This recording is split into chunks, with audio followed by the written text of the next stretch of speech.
Hey, what's going on? It's Bill Burr, and it's time for the Monday Morning Podcast for Monday, November 23rd, 2015. What's going on? How are ya?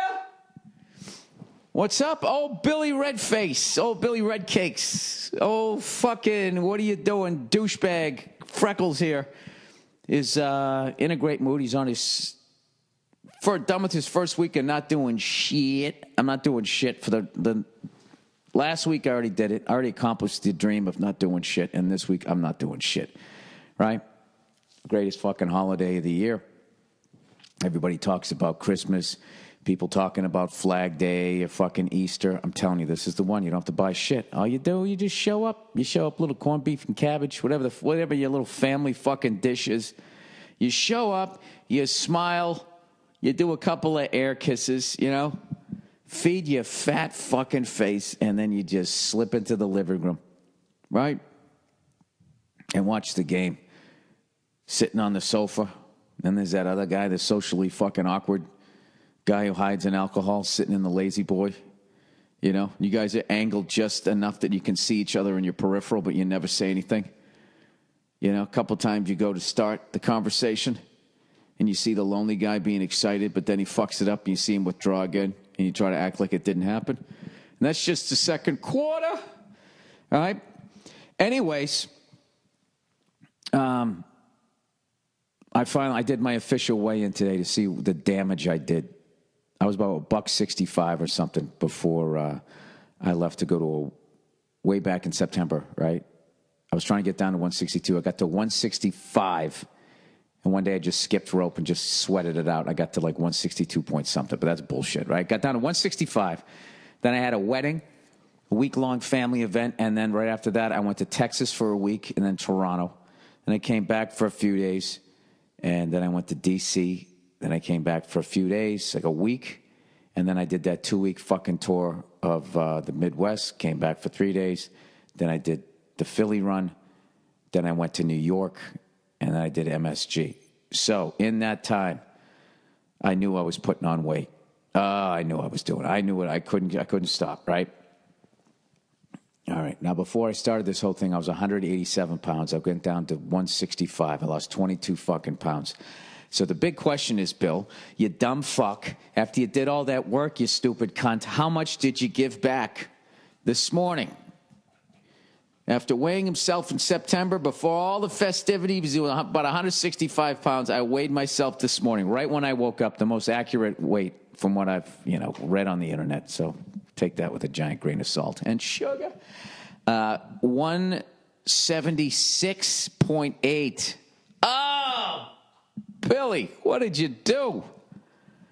I just remember my last night in New York, fucking hammered, eating 2 slices of sausage pepperoni, and it wasn't even good.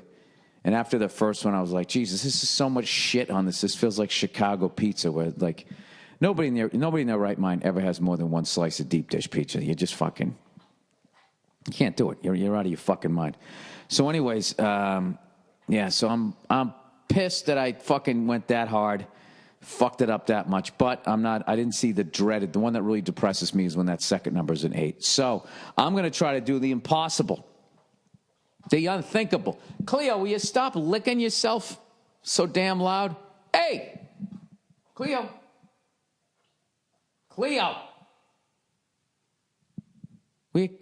You.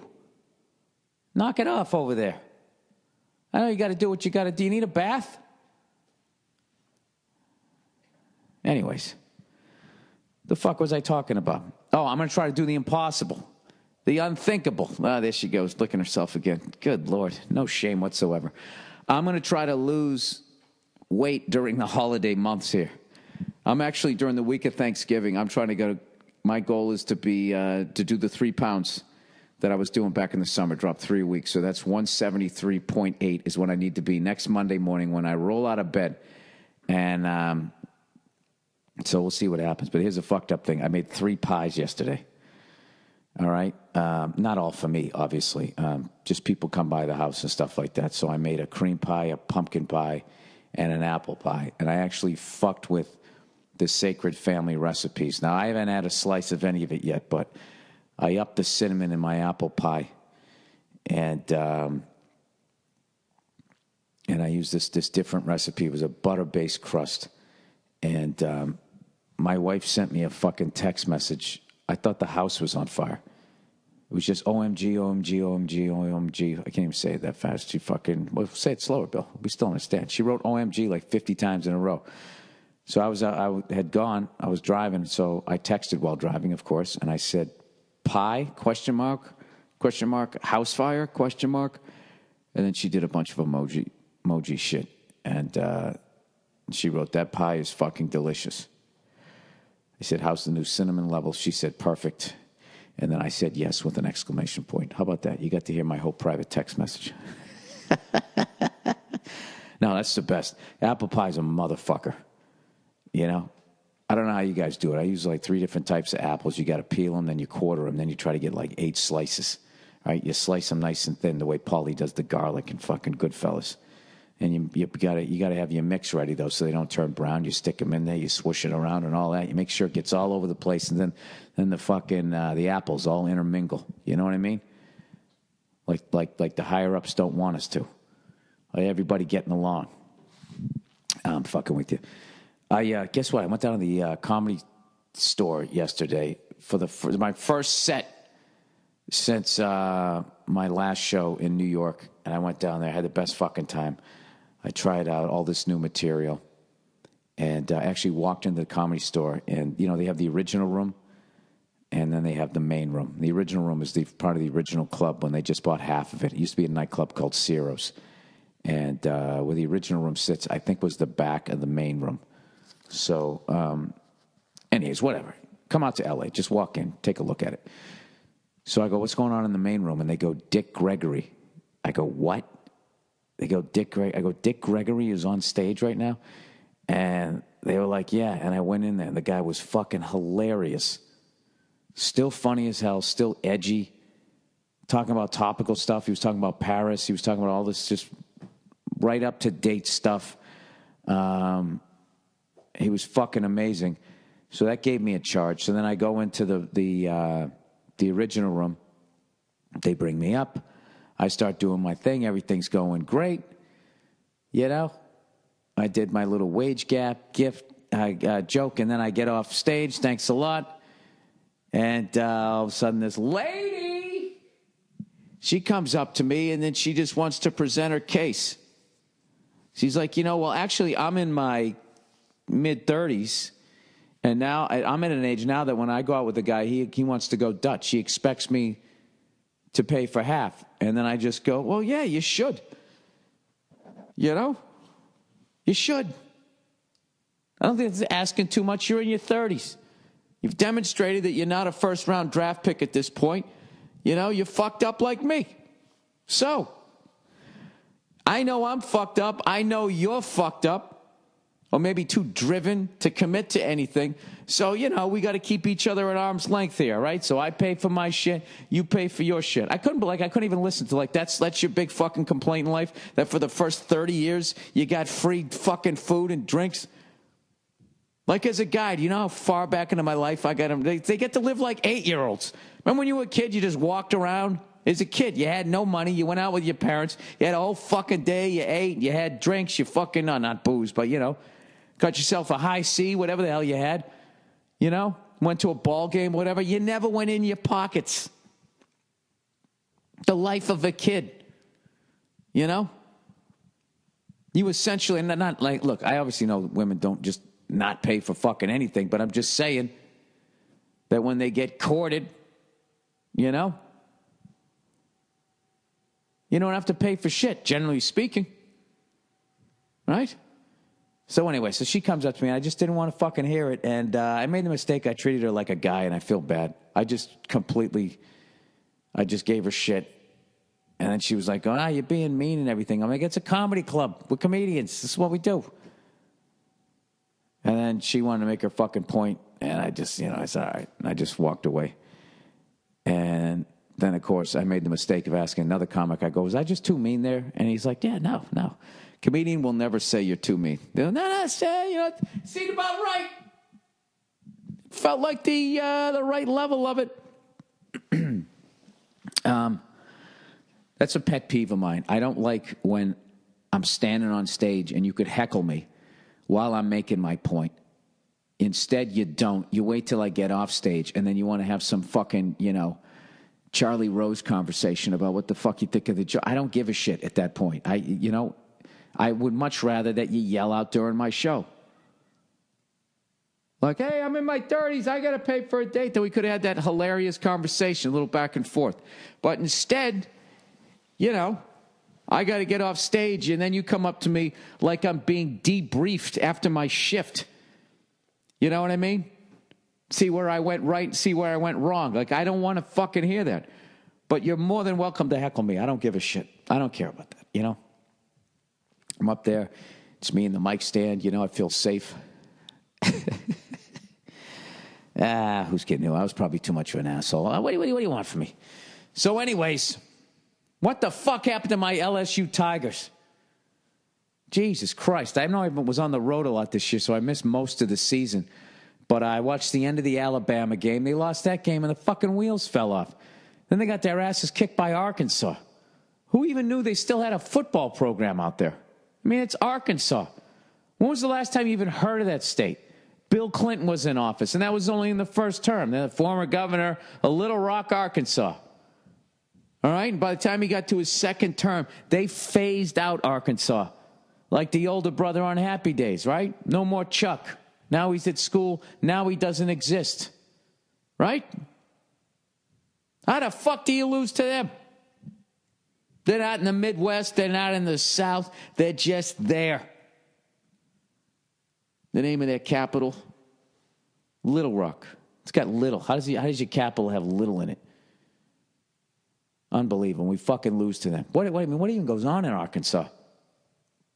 For some reason, when I think of Arkansas, what I think of? I think of like an Oldsmobile 442, like a 65 for some reason, And they're riding around. I bet they're all driving around old cars, like Cuba, Like that embargo hit them real hard, too, even though there's no embargo on them.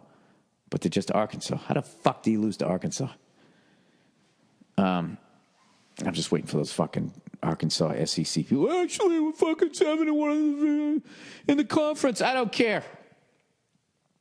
And then who the fuck did they play this past week? Ole Miss. Right down there on the goal line, and one guy thinks it's a fake play. The other guy is trying to hand it off to him. It was fucking Keystone Cops. Keystone Cops. This is what kills me. They'll probably end up getting rid of Les Miles. You know what I mean? I love that. One bad fucking year, and then all of a sudden you don't know how to coach anymore. You watch. They'll run them right out. Well, somebody's got to answer to this. Nobody can just be like, you know what? We had a bad fucking year. It's got to be like, oh, you know what? That's it. You're done. You don't know how to do this anymore. Does that happen at your guys' jobs? You know what I mean? Say you're working at Staples, right? And you fucking, you're going down to the aisle with the 3-ring binders, and you think they're on the left-hand side, they're on the right-hand side. And then they go, you know what? You just can't do it anymore. That's it. It's over. You've been here for fucking 4 years. I don't think you know how to work at Staples anymore. I know I guess I'm belittling both people. Belittling that job and also belittling the job of working at Staples.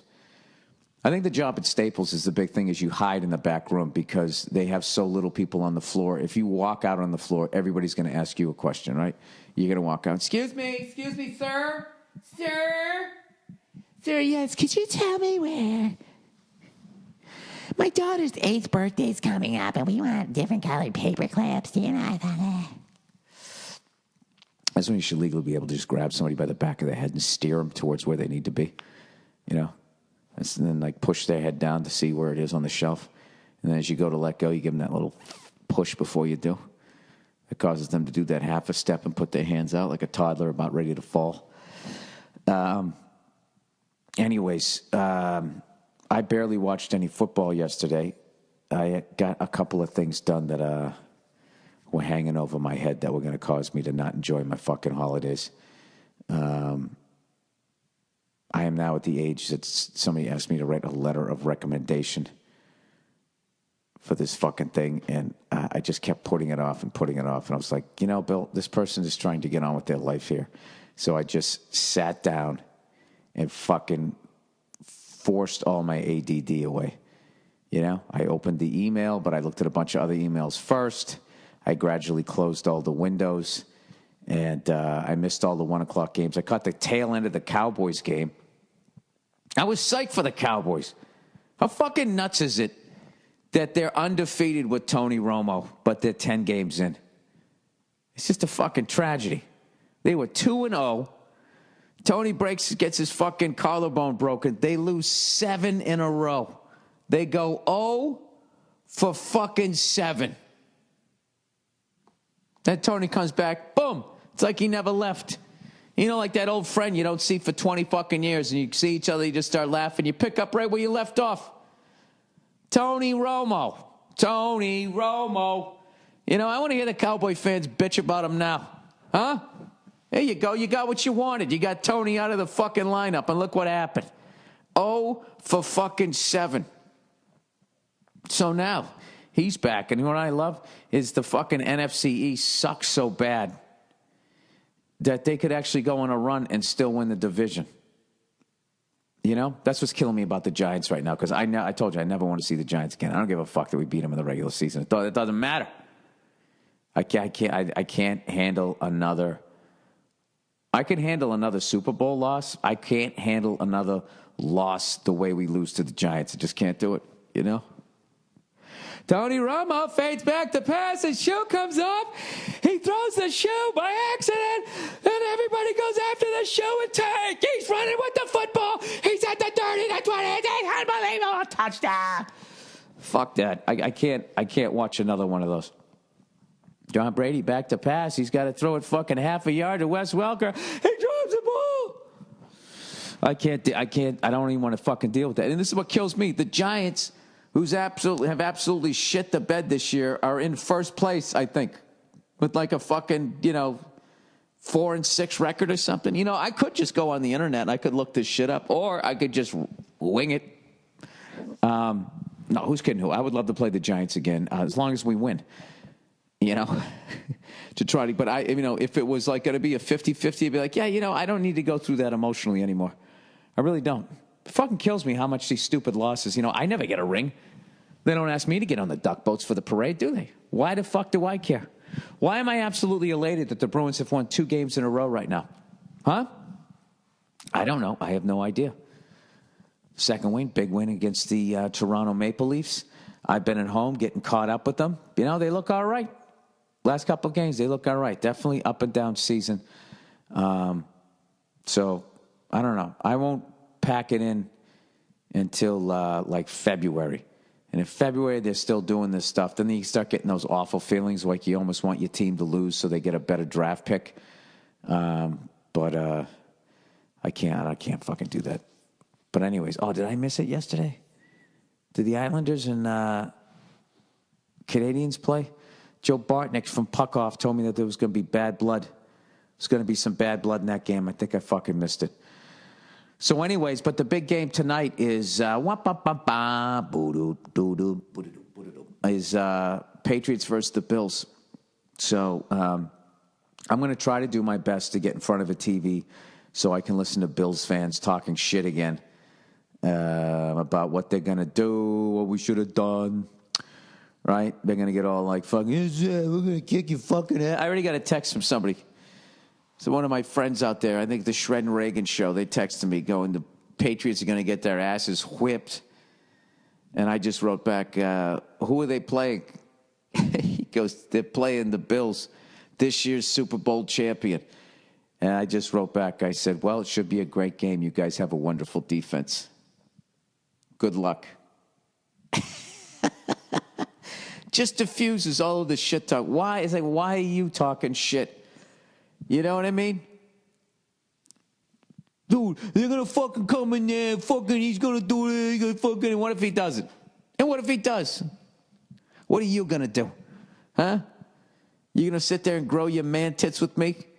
You don't want to fucking do it. You know, when I was watching the Bruins game, I was so disgusted with myself. I had this workout for like the last 2 periods. Every 5 minutes of the game, I would do 25 push-ups.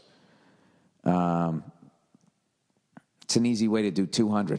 You know what I mean? You get nice long rests depending on how many penalties are called and commercial breaks. Just every 5 minutes, you bang out 25. I got to do something, guys. I made 3 fucking pies. I'm in trouble here. But the key is I haven't had one yet, so I don't have the crack rolling around in my fucking system. All right, here we go. Let me do some reads here for this fucking week. And of course, I got to type in my fucking podcast. My password, sorry. See that? I can't do two things at once like the women can. Like the ladies. All right, where the fuck is it? Oh, here we go. The old favorites here. We only got a couple this week. All right, Trunk Club, everybody. You know, last-minute gifts, crowded airports, the family. Who wants to deal with that shit? You have enough to worry about during the holidays. Your outfit shouldn't be one of them. Trunk Club has your back. Trunk Club takes the hassle, man, out of shopping by shipping you a trunk of clothes that fit perfectly and make you look like $1 million with all the new fall and winter styles. At trunkclub.com/Burr, you answer simple questions about your style, your preferences, and size, and are assigned an expert stylist. They curate clothes. Oh, what a great word. They curate clothes from the best premium brands, and you approve what you like. I like this. Get rid of that. And just like that, a trunk arrives on your step filled with hand-picked clothes that are perfect for you. Right from the vineyard. Migrant workers just picking jeans off of the jeans tree. Try them on, keep what you like, and easily return what you don't in their prepaid trunk. This is not a subscription, you son of a bitch.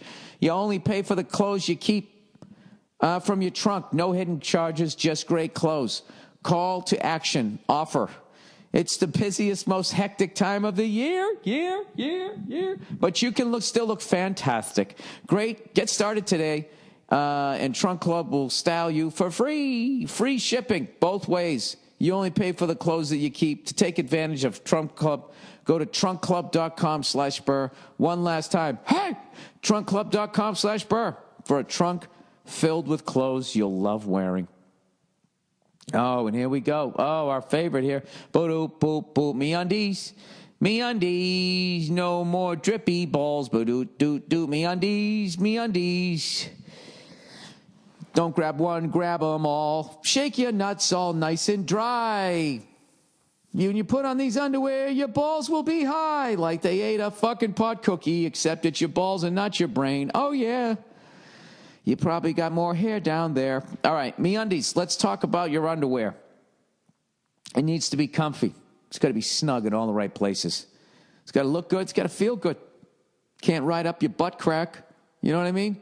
But it can't leave your balls hanging. Jesus Christ, it's no wonder they don't fucking just measure your whole fucking pelvic area. I'd like to think all of our pelvises are different, just like fingerprints. But despite that, it'd be nice if we could still find a common ground.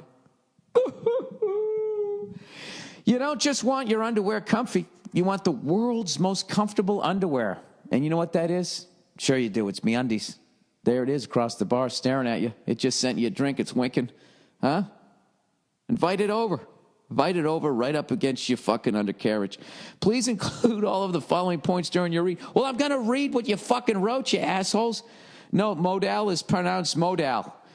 Every pair of MeUndies is made of modal fabric, which doesn't sound sexy, but once you feel your MeUndies, you'll never go back to regular old underwear again. You can't believe how massaged your balls are going to be. And let's not forget about the taint. And the taint can only lead one way, right into your asshole. Yep, that old fucking hole to the center of the earth. Wouldn't it be nice if that had a nice fucking velvety fucking rub down too? Act now and we'll throw in MeUndies asshole bleach for free. It's a bleach strip that goes right up the crack of your ass. With MeUndies, you'll feel more comfortable than ever before. MeUndies has a ton of different colors to choose from. Jesus, I suck. It's the only place. What? MeUndies has a ton of different colors to choose from. Is the only place to find styles for both men and the fucking ladies. And a new signature design every month. And with the holidays around the corner, MeUndies makes the perfect gift. Trust me, these are not your parents' stocking stuffer. So go to MeUndies.com/Burr right now and get 20% off your first order. Plus, all orders in the U.S. and Canada always ship for free. MeUndies even has a money-back guarantee. All right, if you don't like how your balls feel in these goddamn things, you know, you can just, I don't know, you get to keep your first pair for free. and get a full refund. You literally have nothing to lose. Order before December 13th, and your MeUndies will arrive in time for Christmas. For 20% off your first order of the world's most comfortable underwear, head to MeUndies.com/Burr right now. That's MeUndies.com/Burr. Hey! MeUndies.com/Burr. All right, I got a couple of things I need to announce here. The 4th annual Patrice O'Neill Comedy Benefit. I want to thank everybody that bought tickets for this thing. The tickets are selling faster than ever, and that just reminded me with the MeUndies thing, the stocking stuffer. It makes a great stocking stuffer. All right, you get to see some of the top comics in the country honoring the greatest comic I ever saw live, and honoring his memory and helping out his loved ones. It's going to be at the New York City Center on Tuesday, January 26th. You know, you just go to the friggin' website. I'll retweet the link once again today.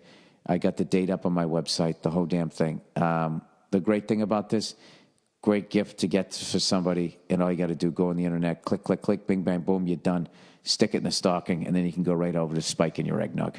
All right? And then also, an old friend of mine has a new album coming out. If you guys like straight ahead blues, someone that can absolutely fucking shred on the guitar and has a fucking voice to match, Felicia Collins has a new album out called Felicia Collins Discovers the Blues.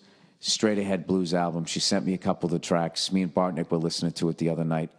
Bartnick was over here watching Chicago, Vancouver, and absolutely blown away. For those of you David Letterman fans, she played in the CBS Orchestra, and she was actually there when they were way back when they were on NBC. And so obviously the show's over, and now she's stretching out. So check it out. Tuesday, Felicia Collins' new album, the Felicia Collins Discovers the Blues.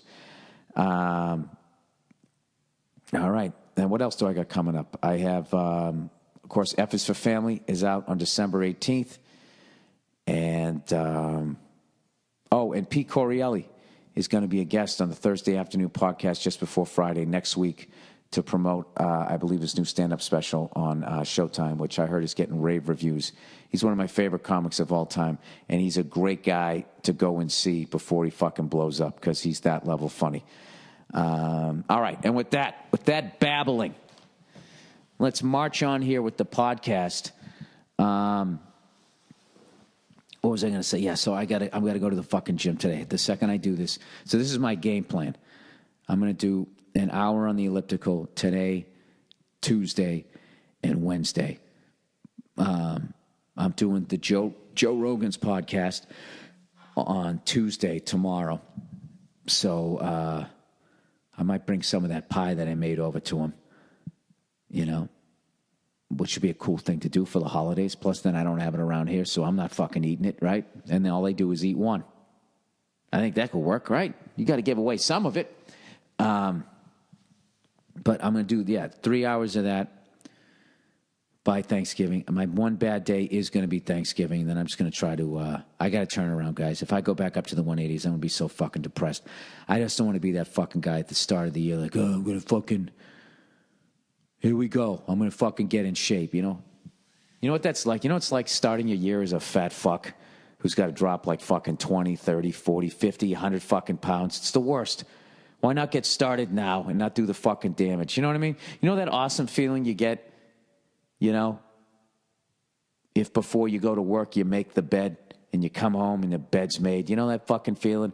Or maybe the night before you did all the dishes and you wake up to make breakfast and there's no dishes from the night before. That ahead of the game feeling, you know, or at least I'm even. You know what I mean? Like I don't got to start my day doing yesterday's bullshit plus whatever the fuck hits me today. That's what it's like to be on January 1st to actually be in shape. And I don't think I've done that since my 20s. So I'm really going to try. And it always helps me to announce it on the podcast that I'm going to fucking do it because I know you guys will you guys are going to check in on me and you're going to give me shit when if I'm not talking about it, I'm not doing well. And God knows you guys like to be mean, but I probably deserve it after what a cunt I was to that lady last night. I wasn't even a cunt. It's just the fact that she's a woman and you're just supposed to let them win. Be like, oh, wow, yeah, you, and you. Yeah, that's exactly what the joke was about. It was all about you. All of you.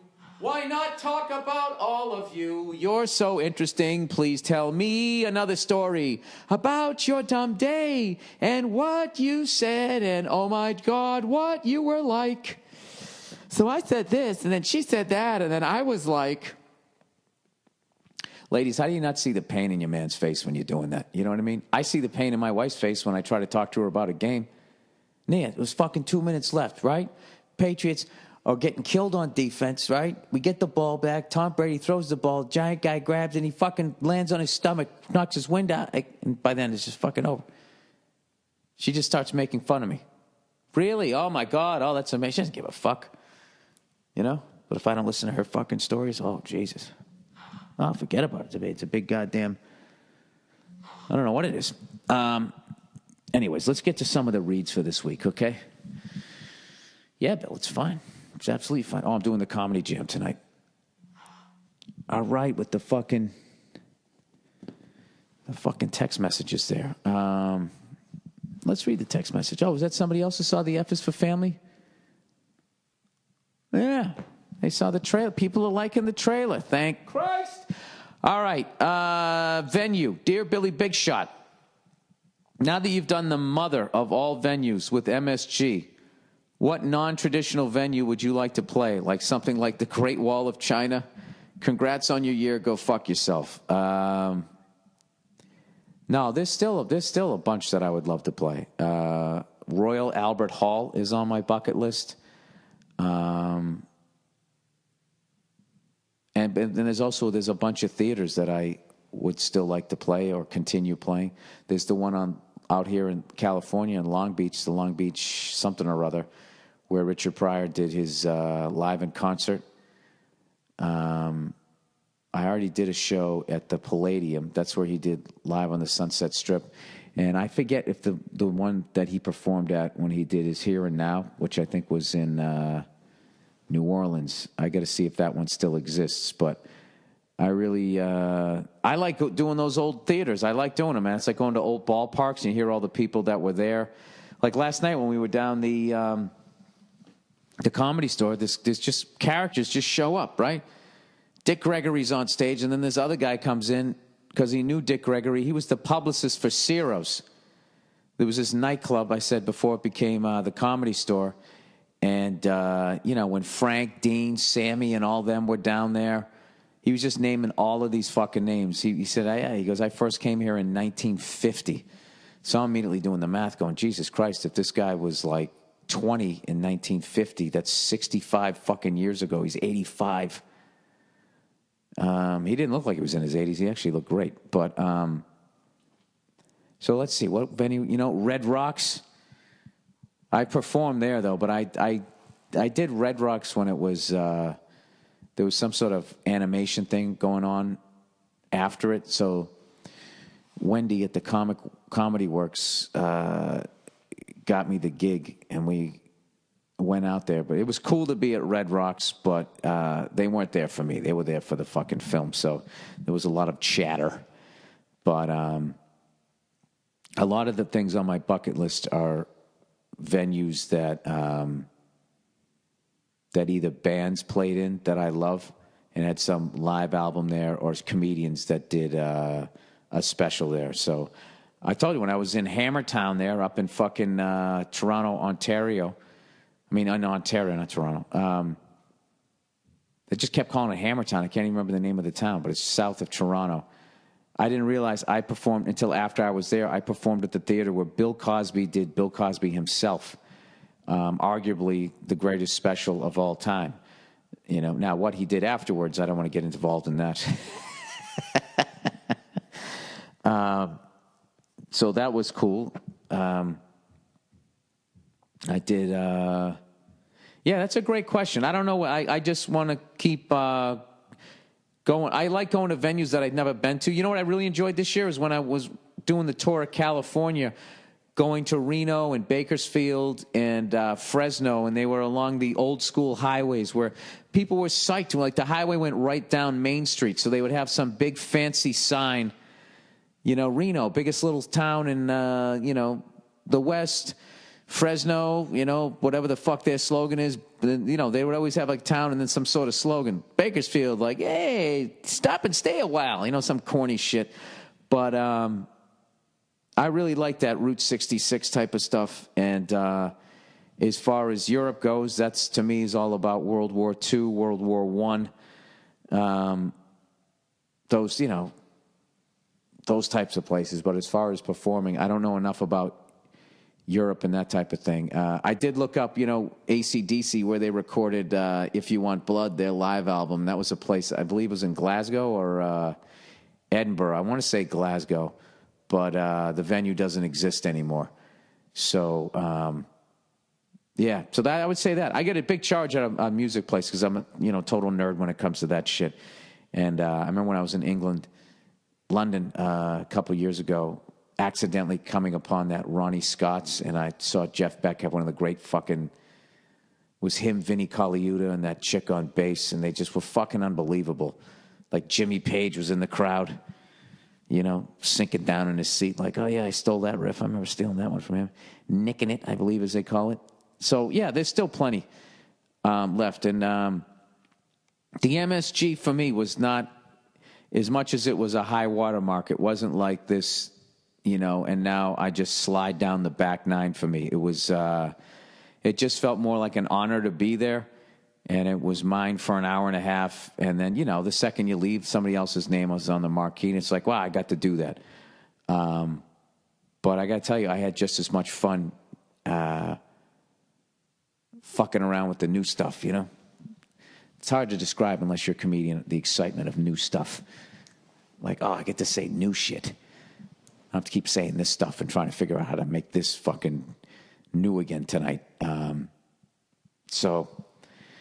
Anyways, so yeah, I would say Royal Albert Hall is like the next one I'm really thinking about. But there's no way there isn't something in Ireland or something in Scotland or Finland, Norway. I mean, I think I'm doing a tour of the fucking Eastern Europe. Be crazy to play a venue that like fucking like Hitler or Stalin or Mussolini, one of those fascists. Well, no, I guess Stalin wasn't a fascist, but one of those fucking maniacs gave his speech, and it still exists. Fucking nuts, right? I don't know. All right, baking. Hey, Bill. Bacon Bill. I'm thinking about surprising my girlfriend and her family by bringing over a homemade pie for Thanksgiving. All right, dude, I got you. I'm going to make 2 pies because one isn't enough. I'm thinking about apple and pumpkin. Also, please know that apple capitalizes apple, as if there's no such thing as fruit. Oh, the Apple Company. Anyways, I know from previous years that you're killing it in the kitchen. Oh, thank you. Before I call my mom and get her 2 cents from you, can I get some pointers? Some basic do's and don'ts when getting into it. Should I avoid either apple, the fruit, or pumpkin?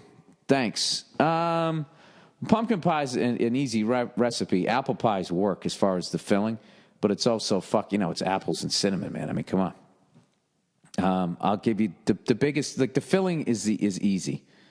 All right. The thing that scares and intimidates people is doing the, oh my God, guys, do I have to make a fucking pie crust making video? I'll fucking do it. I'll put on the apron.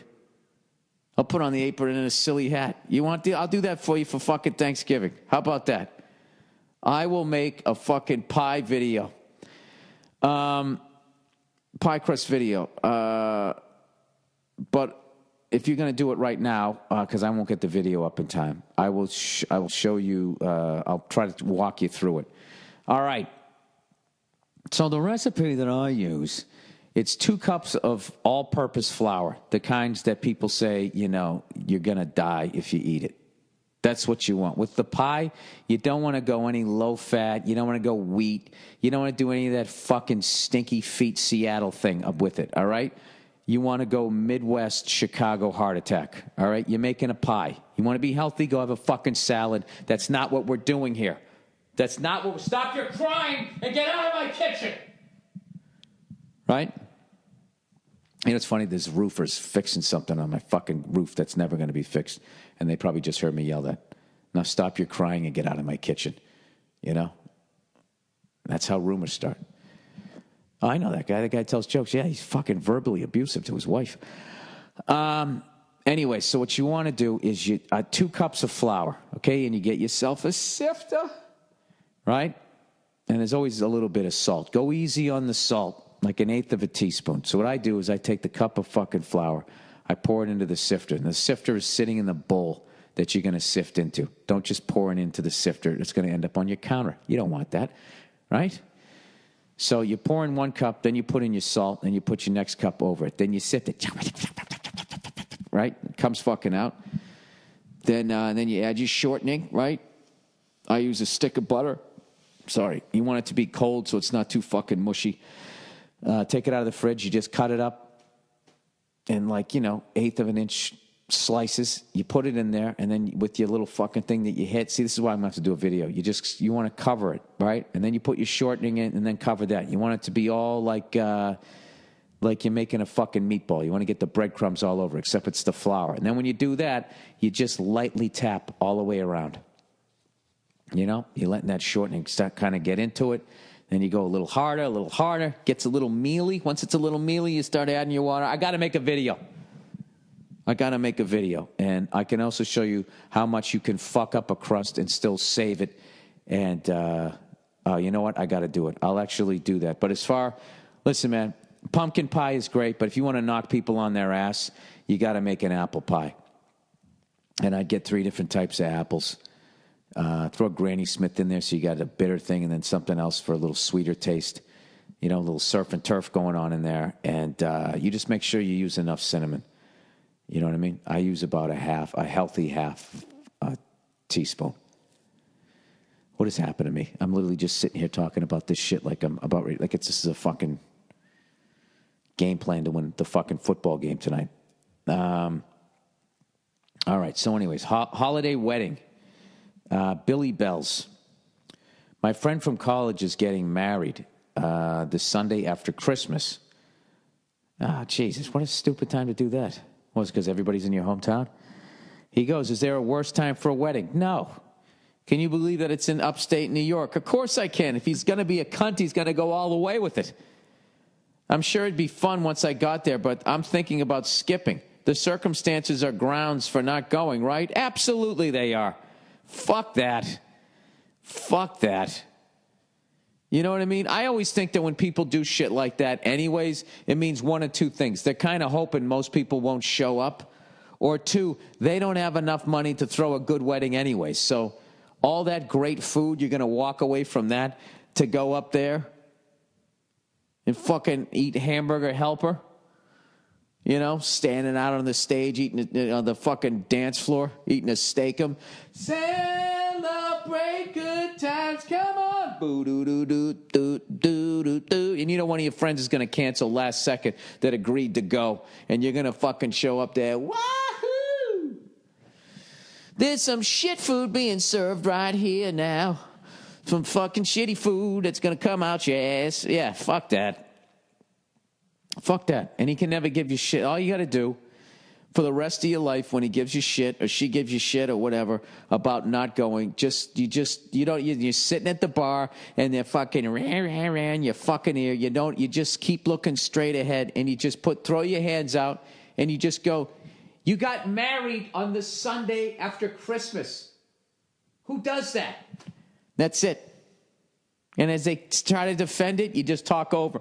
Married? Like the Sunday after Christmas. When? The Sunday after Christmas. It's almost like you didn't want me to be there. Huh? If you get divorced, when are you going to get married this time? Fucking New Year's Day? The fuck out of here. What do you think? You're better than Santa Claus? You're better than the baby Jesus?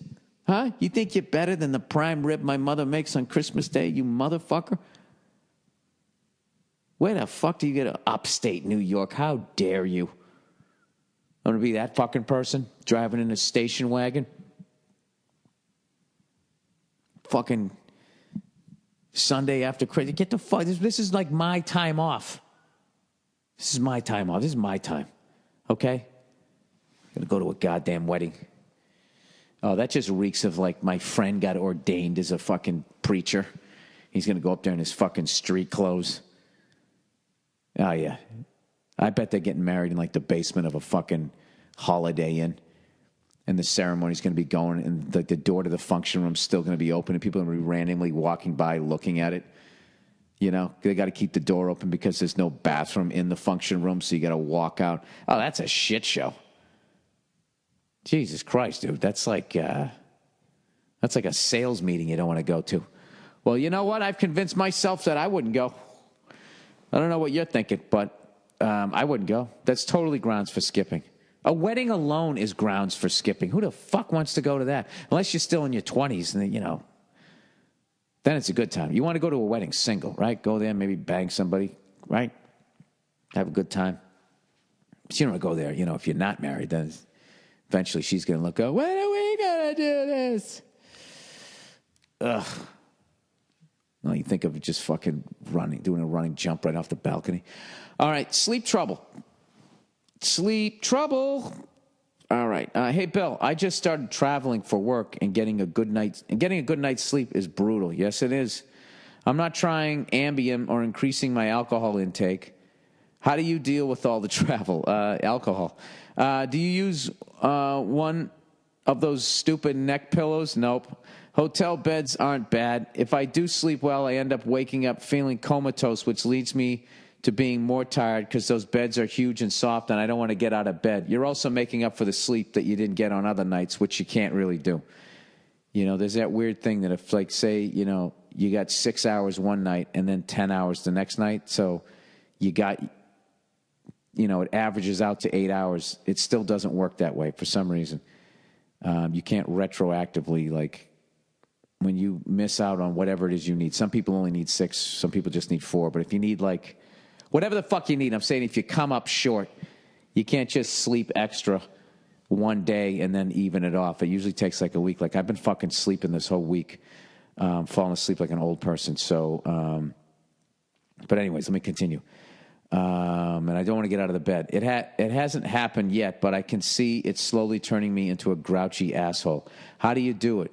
Were you a cheery fellow before hitting the road? Thanks for the free laughs. How do I do it? I'm German-Irish. That's how I do it. We're not in touch with our feelings, so even if I am tired, I'm just naturally trained to block it out, and I just get up and I go. But however, every once in a while, when I do make a conscious effort to think about slowing down and relaxing and not having something to achieve every fucking day, be it picking up dry cleaning or writing a new joke, I suddenly become aware of how tired I am. So what I would do is not use any of the drugs, and I also wouldn't fuck with alcohol. I wouldn't do that either. What I would do is work out in the morning and then go to your job, whatever it is that you do, and then at night, because you were working all day and you worked out, you'll actually go to sleep. If you just get into the good habits out there, it's not that bad. But I don't know. Biggest thing that I found is food. Food is difficult, and if you're doing like a bunch of one-nighters, if you're like a traveling salesman kind of fucking thing, selling your widgets or whatever, that's when it gets hard because you spend your day traveling, and then you arrive at the hotel, you're fucking hungry, but you got to go to your gig, so you usually end up, you're like, hey, do you guys have anything healthy? Like, we got an Applebee's. Oh, yeah? Do they deliver? They sure don't. They sure don't. Nodding yes. They sure don't. You should shake your head no. Can I get what I need? You sure can't. Not in this town. So then they always have like fucking menus, and they're always going to give you some Chinese food, which is going to be unfucking believable or absolutely horrific, depending on, it has nothing to do with where you're at. Every fucking town in the United States has Chinese food, I believe. And every town has a Chinese family that moved there, right? For the most part, or at least within 2 towns. There's a Chinese family that moved there, and they will make that fucking food. Now, Whether or not they're people from China that know how to cook, that's the fucking rub. You know, if you never noticed that, I've been in the middle of fucking Kansas. And I got some of the best sushi I've ever had. Japanese family, middle of fucking Kansas. It's like, how did you end up out here? This is unbelievable. Most of the white people I know didn't end up out here. How did you, from Japan, end up in Olathe, fucking Kansas? Oh, speaking of bucket list, man, I have like a bunch of college basketball games I want to go to. I want to go to Kentucky. I've always been a Kansas fan. I don't know why. I want to go to their facility. I want to go to a Duke-Carolina game at Carolina and at Duke. So I've been to UCLA. Who else has a big basketball program? Georgetown, Syracuse, you know, the Redmen, St. John's Redmen, whatever the fuck they're called now, the Red Storm. I grew up on Big East basketball, but I used to love watching all of that shit. So I've been to Indiana. I told you guys I went to an Indiana University basketball game when Bobby Knight was still on the team. I could not fucking believe the level with which that guy was screaming at his players. It was insane. Coming all the way out, and his fucking head just snapping. As a point, like they let up an easy bucket, and the point guard was bringing it up the court. And the fucking guy, I swear to God, he walked like 10 feet out into the court. Everybody was just like intimidated by him. It just annoyed me. I wanted to see like somebody stand up to him, you know, give the guy a nice verbal fucking slap. But it never happened. That guy, classic example, ego completely out of fucking control. When he started buying into being Bobby Knight, and he started doing those, I'm going to be Bobby Knight. You know, what is a game face? I never understood that. And he starts mugging to the camera. Or when he goes, I hope when my critics bury me, they bury me face down so they can kiss my ass. I was like, oh, God, shut up. Have another drink. Did I just make fun of Bobby Knight? I mean, what the fuck is wrong with me? So I'm doing the goddamn comedy jam tonight at the, I believe it's the Lyric Theater on La Brea. And looking forward to doing that. I don't know what to tell you guys. I got nothing else. I can't even do a fucking hour. That's how little I've been doing this week. I got caught up on Peaky Blinders. Peaky Blinders. I don't know nothing about no robbery. Peaky Blinders with subtitles. I'm up to the first episode of season 2, so I'm going to blow through that this week. And then my wife is watching Bloodline. I believe that's the name of it, with Norbert Leo Butz, who I did a failed pilot with a long time ago. And he's a fucking great guy. And I keep walking in there, and he's absolutely crushing every scene. And so I got to watch it out of solidarity. We actually, a long time ago, did a fucking pilot. Did I ever tell you guys this fucking story? We did a pilot, and they wanted edgy. All right? I thought I told you guys this one. Whatever. Who gives a fuck? They wanted edgy. Okay? It was, and they were letting us go really far. And the pilot name was Playing Chicken, was the name of this pilot. And the premise was me and Norbert were brothers. He was Republican, and I was Democrat. And Norbert's character was paralyzed from the waist down. And he was paralyzed because he was playing chicken on a fucking jet ski, and neither person turned away. And he got paralyzed. So that's what's the name of it. So that's already the fucking premise. So he was like over the top, fuck homeless people and all that shit. So anyway, so we're doing, whatever. They write this edgy fucking pilot. And right as we're about ready to do the fucking run through, where all the fucking major network guys come down. It's basically it's like a live play. All right, let me just give you a little back. Basically what happens is if you're on a sitcom, you have the table read on Monday, right? If it kills, you go upstairs and you do a bunch of blocking in the fake living rooms and all that, which is basically, I'm going to stand over here when I do this. You go through the whole fucking thing. If it bombs, and they know that they're going to rewrite a lot of shit, you have a quick fucking day like, well, we're going to get a new script tonight, and this will be, a little bit different. So then Tuesday comes around, you fucking rehearse it, you still got your script in hand, and then you do a run-through, and it's just for the production company, like whoever's, making the thing. So that's friendly fire there. Those are like the executive producers and the people that wrote it, the writers and all that. So they watch it, and they see what's working, what isn't, what needs to be fixed, what can stay the same, what they can add on to. And then Wednesday is the network run-through, and that's when the people that can cancel your fucking show up and leave their sense of humor at the fucking door, right? So that's always a nerve-wracking fucking day, and you go out there, and if you do a couple lines, they don't get laughs, you start getting in your head like you're going to get fired, And as you're walking from one fake living room to the fake bar or coffee house that you hang out, the only sound you hear is the shoes of the fucking executives walking over to the next fucking, the next scene. So anyway, so we're doing this fucking pilot, and the opening scene is we're sitting there at some ice cream place eating ice cream, and this homeless guy, whatever, we're having a back and forth, and this homeless guy comes up and asks for money. So I, of course, being the liberal, go to give some money. And Norbert's character, being the conservative guy, basically tells the guy to fuck off. So everybody's loving it. He actually, I remember, flicked ice cream at him. He decided he was going to do that during the fucking run-through because we weren't going to do it all day long, flicking ice cream at him. It'd be a fucking mess.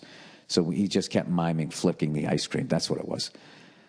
So anyways, people are digging the pilot, the producers and all the writers are all thinking it's funny. They're laughing it up. We do the regular run through. It's going great. So now we got the network run through, but the next day.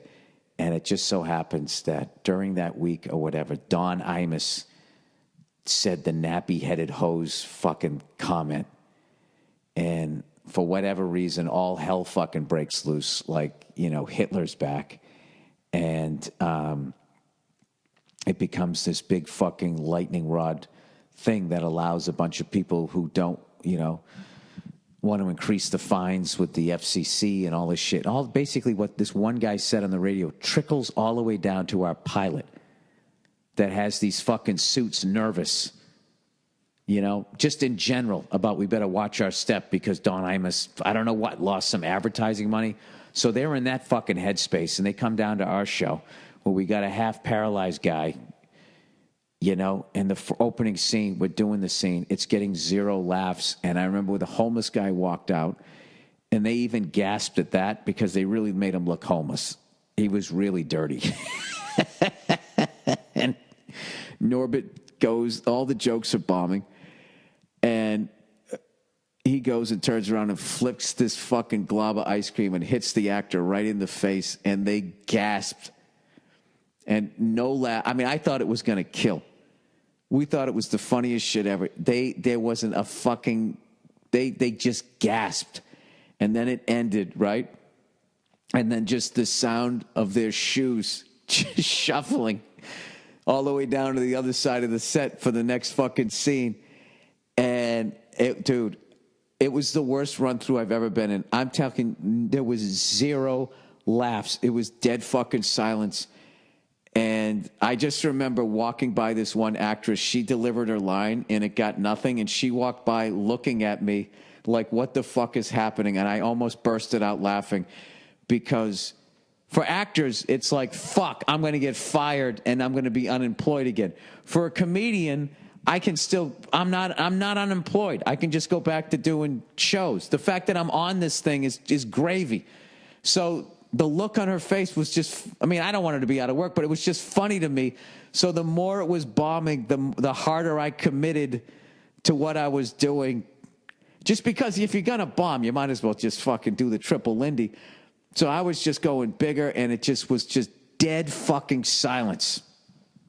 So the run-through ends. I mean, you can hear a fucking pin drop. And it was to the point, I was like, dude, I don't even think they're going to shoot this fucking thing. So me and Norbert went back to the hotel. We go right to the bar, and we just start laughing, going, I'm getting fired. He's going, no, I'm getting fired. And we had like a bet who's going to get fired. It's like somebody's going down for that. It's like, like LSU loses 3 in a row. Somebody's got to pay the price. Somebody's getting fucking fired. So they ended up showing up, and they talked to both of us individually in our hotel rooms. I remember the guy that directed the thing. He came walking into my room and just sat down on my bed and started eating my peanuts, without asking. And it was the most arrogant thing I'd ever seen in my life. And I was just sitting there going like, it still bugs me to this day I didn't say anything to that guy. But anyways, so they fucking, so they ended up toning this whole fucking thing down, right? They go, look, we're not gonna get rid of you guys. It was the wrong tone, but blah, blah, blah. And then what ended up happening was they fucking dialed it back like 40%, really took all the balls out of it.